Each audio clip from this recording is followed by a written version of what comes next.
Hey guys, Abel here. Long time no see. I hope you missed me. I certainly have missed staring into the camera, so glad to reunite again with you. In this video, I would like to address something that I've seen in a recent video of Layne Norton that he uploaded, and I will link the video in the description of this video below. But basically, the conclusion of that video that I'm referring to was that you shouldn't bother with tracking calories, just track your macronutrients, all three macros, so protein, carbs, and fat, because then you will indirectly track calories as well, and it will be more precise. And I disagreed with the video, and that's why I thought I would upload this. And my goal here is not to oppose Layne Norton specifically. I'm really recording this because it's addressing a question that has been bugging me for a while. And basically what I want to do in this video is give my pitch for why I think that for the most part, outside of a few very unique circumstances, which I will specify later on, I think that tracking calories is basically as precise and neurotic as you ever have to be.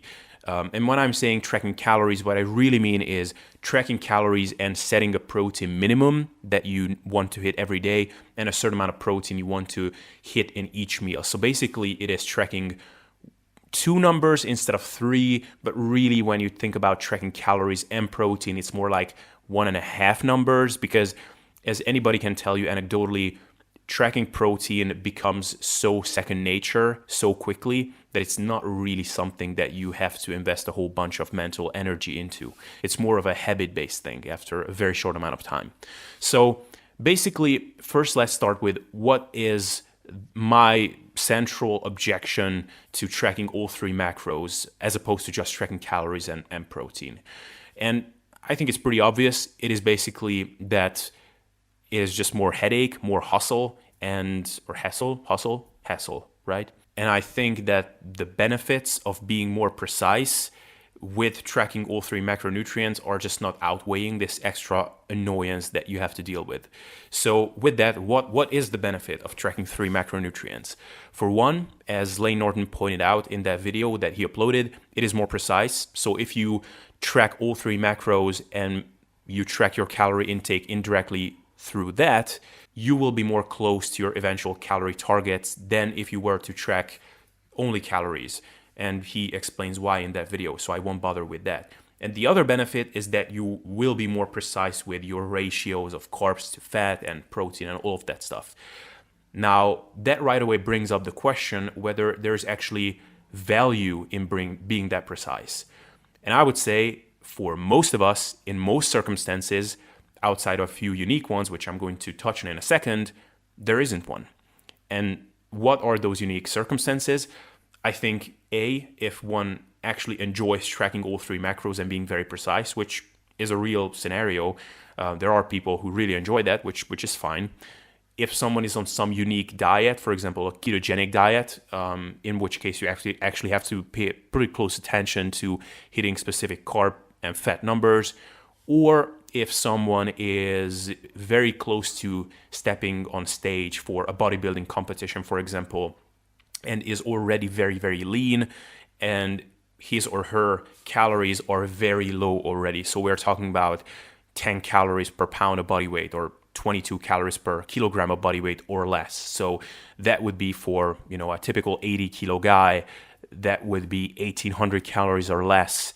And for an average girl in the ballpark of 60 kilos maybe, that would be 1400 calories or less. So in that case, it actually becomes important to be very precise because maybe you want to drop half a pound of body weight per week, and in that case being off by 100 to 150 calories could actually produce a meaningful difference in how much weight you're losing.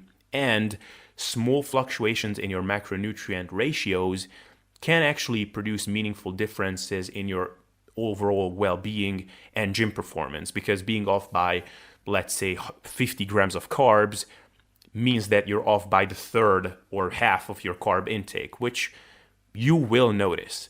But if you are not in that situation and you are well fed, so maybe you're eating at maintenance or slightly above, and you're, again, an average size guy eating maybe 400 grams of carbs, 100 grams of fat, and 200 grams of protein. You could have very large fluctuations in those numbers and not notice a thing. So you could drop your carbs by 100 and increase your fat by 50 grams, or vice versa, and you would probably not notice anything in well-being, in gym performance, energy levels, anything. You would notice if you went from 400 grams of carbs to 100 all of a sudden.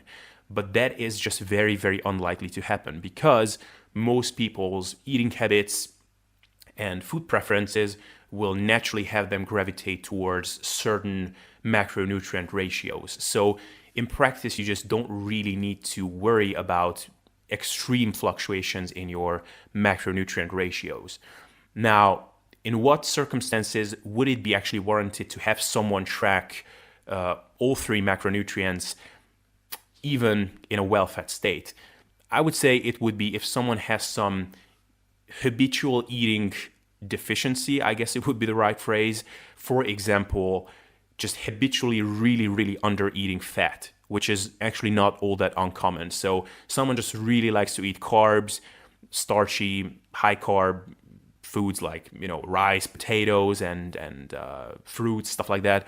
And the person is eating 10 to 20 grams of fat per day.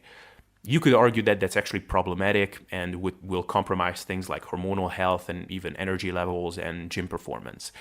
Or someone is under eating protein, which Eric Helms talked about it recently on the podcast that we did, that he just habitually under eats protein.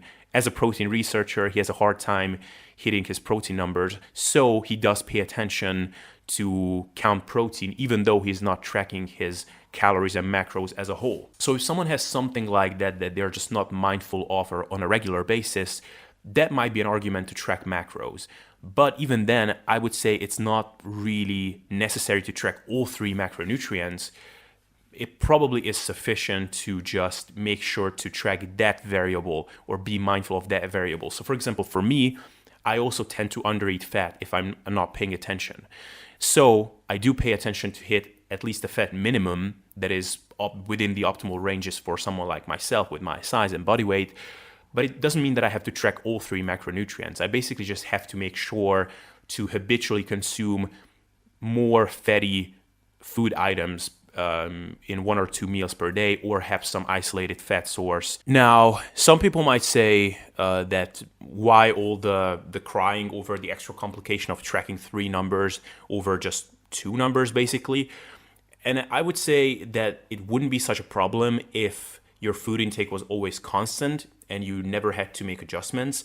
But I think tracking macros instead of just calories and a protein minimum is really bothersome when you account for making adjustments. So for example, let's say that you're going about your regular day, regular nutrition, and after lunch, one day you say, fuck it, I'm just going to have a chocolate bar and I'm just going to eat the whole thing, which might seem like an extreme example to some, but I used to fit in a whole chocolate bar into my meal plan, so I'm just going to stick with the example. So in that situation, I would just say, okay, that chocolate bar is 600 calories, so I'm going to have to adjust for that in my subsequent meals.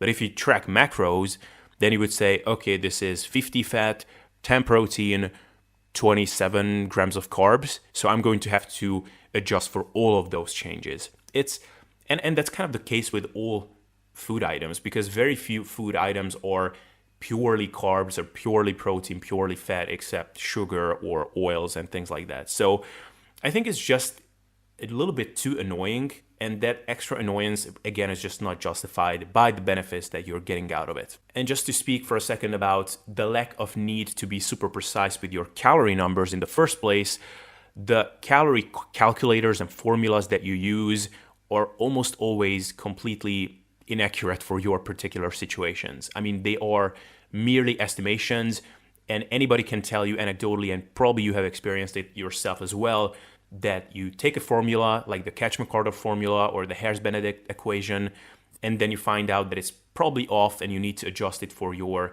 situation and your needs. And for that reason, what really matters for your calorie intake is not the exact number or whether you are accurate or not. What matters is that you are consistently accurate or inaccurate over time. So you start out with an estimate, You see how it goes and what happens with your body weight and body composition. And if you're losing weight and you want to lose weight, then you're eating the right amount of calories. If you're not losing weight, it means that your calorie intake, whatever number it is just too high and you need to make adjustments. And that might be an argument for eating relatively similar foods on a regular basis, because if you are eating different foods all the time, then those inaccuracies that Layne Norton was talking about in his video will actually matter, because you will be off all the time by different margins. It's actually similar to what he was talking about in his video about body fat percentage measurement tools, which actually I fully agreed with, that it's not the actual number that the tool spits out is what matters. What matters is the change over time and how consistent you are with your measurement. I hope this makes sense. So basically, I would say tracking calories and setting a protein minimum for the most part is as precise and neurotic you have to be, unless again you enjoy tracking numbers very precisely, you are following some sort of special diet with special macronutrient ratios like a ketogenic diet, or you are very low in calories and are very, very lean and you are close to stepping on a bodybuilding stage or something like that.